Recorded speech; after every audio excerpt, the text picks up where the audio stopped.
Hello बच्चों, let's read the question. The question says the enzyme sucrose synthetase catalyse the synthesis of sucrose from. Question के अंदर हमसे बोला गया जो एंजाइम है that is known as sucrose synthetase, वो क्या कर रहा है, वो कैटलाइज कर रहा है.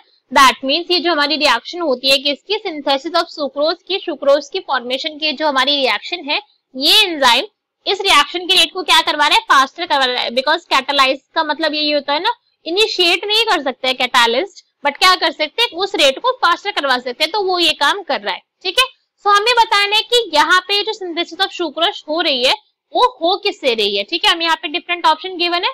So now let's start the question. सबसे पहले हम क्वेश्चन को सॉल्व करने का की कॉन्सेप्ट देखेंगे. की कॉन्सेप्ट, तो क्वेश्चन को सॉल्व करने का की कॉन्सेप्ट क्या है हमारे, कि हमें सिंथेसिस ऑफ सुक्रोज के बारे में नॉलेज होनी चाहिए. राइट, अगर हमें पता है कि भाई सुक्रोज की सिंथेसिस कैसे होती है, कौन सा यहाँ पे एंजाइम इन्वॉल्व है, क्या क्या यहाँ पे हमारे प्रोडक्ट यूज होते हैं, क्या क्या प्रोडक्ट कैसे बनेगा, रिएक्टेंट क्या है, तो हम क्वेश्चन को इजीली अप्रोच कर सकते हैं. तो यहाँ पे अगर आप पाथवे देख रहे हो तो ये पाथवे किसका, ये सिंथेसिस ऑफ सुक्रोज का पाथवे. तो बेसिकली यहाँ पे होता क्या है, a compound which is known as UDP glucose. UDP glucose होता है हमारे कंपाउंड. यूडीपी ग्लूकोज की फुल फॉर्म क्या होती है हमारी, यूडीपी ग्लूकोज की फुल फॉर्म होती है हमारी यूरिडीन डाइफॉस्फेट ग्लूकोज. ओके, तो हम यहाँ पे आप स्ट्रक्चर के अंदर भी ऑब्जर्व कर सकते हो कि ये क्या है, ये हमारा ग्लूकोज का स्ट्रक्चर है. इसको हम यहाँ पे ध्यान देते हैं. दिस इज ग्लूकोज, यहाँ पे हमारे 2 फॉस्फेट है और ये हमारे यूरिडीन है. तो बिल्कुल जो हमारा स्ट्रक्चर है हमारे नाम को एकदम परफेक्टली डिफाइन कर रहा है. स्ट्रक्चर देख के साफ समझ आ रहा है कि हम यूडीपी ग्लूकोज क्यों कह रहे हैं, बिकॉज यहाँ पे एक यूरिडीन है, 2 फॉस्फेट और एक ग्लूकोज है यहाँ पे. तो ये जो रिएक्शन होती है ना, इसके अंदर क्या होता है कि जो हमारा यूडीपी ग्लूकोज है वो कन्वर्ट हो जाता है किसके अंदर, फ्रक्टोज 6 फॉस्फेट के अंदर उसका कन्वर्जन होता है. ठीक है, हम यहाँ पे देख सकते हैं फ्रक्टोज 6 फॉस्फेट के अंदर इसका क्या हो गया, कन्वर्जन हो गया. और ये रिएक्शन अपने अंदर कैसी है, ये बाय डायरेक्शनल रिएक्शन हम यहाँ पे देख सकते हैं, है ना. इंटर कन्वर्जन यहाँ पे हमारा चल रहा है. इसके बाद यहाँ पे क्या होता है, सुक्रोज फॉस्फेटेज सिंथेज एक एंजाइम है जिसके बारे में हमसे अभी भी बोला गया था, जिसको हम SPSB कहते हैं. वो किसकी फॉर्मेशन करवाता है हमारी, वो फ्रक्टोज 6 फॉस्फेट से सुक्रोज 6 फॉस्फेट की यहाँ पे क्या करवा रहा है, फॉर्मेशन करवा रहा है. तो सुक्रोज 6 फॉस्फेट मतलब यहाँ पे ग्लूकोज का मॉलिक्यूल होगा. दिस इज ग्लूकोज, ये हमारा ग्लूकोज है. ये है हमारा क्या, दिस बिलोंग्स टू फ्रक्टोज, ये फ्रक्टोज है.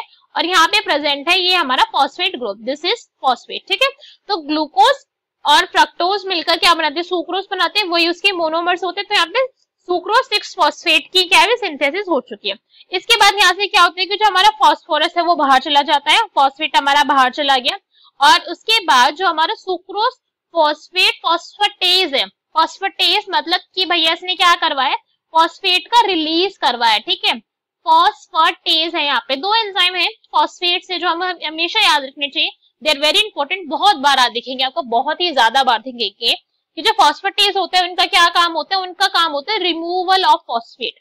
और एक होते हैं हमारे काइनेज. ठीक है, कई बार आपको वर्ड सुनेगा जिनका मतलब होता है एडिशन ऑफ फॉस्फेट. ठीक है, तो इनको याद रखना चाहिए. दीज आर वेरी इंपॉर्टेंट, इनको याद रखना अच्छी बात है. इसके बाद क्या हो गया, यहाँ पे फॉस्फेट क्या हो गया, रिमूव हो गया. और एट लास्ट यहाँ पे क्या बन गया, सुक्रोज बन गया, विच इज एक्चुअली में ग्लूकोज 1 अल्फा 2 बीटा फ्रक्टोज. जो इसकी लिंकेज यहाँ पे प्रेजेंट है, जो ये लिंकेज देख रहे हो, ये यही लिंकेज है. तो सुक्रोज की यहाँ पे फॉर्मेशन हो गई. तो क्वेश्चन के अंदर हमसे ये पूछा गया था कि भैया जो यहाँ पे बन रहा है जो सुक्रोज सिंथेटेज है, सुक्रोज सिंथेसिस कहाँ पर आया था हमारा, सुक्रोज सिंथेटेज आया था हमारा, ये रहा, है ना. सुक्रोज सिंथेटेज ये था हमारा कि इसने जो कैटालिसिस करवाई है सिंथेसिस ऑफ सुक्रोज की, वो किससे करवाई है, तो इसने किसकी करवाई थी, इसने फ्रक्टोज 6 फॉस्फेट से करवाई थी और UPDG से करवाई थी, है ना. यही तो था हमारा UPDG ग्लूकोज, इससे करवाई थी. सो अगर हमारे ऑप्शन रीड करके देखते हैं, ए में हमें गिवन है UPDG प्लस फ्रक्टोज. नहीं, फ्रक्टोज तो नहीं था, फ्रक्टोज 6 फॉस्फेट है. ध्यान से देखिए, फॉस्फेट के होने से और ना होने से बहुत ज्यादा फर्क पड़ जाएगा, ध्यान देना होता है. फिर UPDGF, यहाँ पे क्या बोला है, इसका मतलब F का मतलब कि यूरिडीन डाइफॉस्फेट फ्रक्टोज. गलत हो गया, बिकॉज यहाँ पे वो नहीं था, यहाँ पे जो थे वो क्या था, वो 6 फॉस्फेट था. This is wrong. Next is UPDG plus glucose 1 phosphate. तो भाई ग्लूकोज 1 फॉस्फेट तो कोई बना ही नहीं था यहाँ पे. Next is UPDG, that means uridine diphosphate glucose plus fructose 6 phosphate. तो भैया यही हो गया हमारा करेक्ट आंसर, बिकॉज इन्हीं दोनों को कंबाइन करा गया था और इससे क्या हुआ था, हमारे सुक्रोज की सिंथेसिस हुई थी. So our option number D will be our correct answer. Hope you understood it well. Best of luck. Thank you.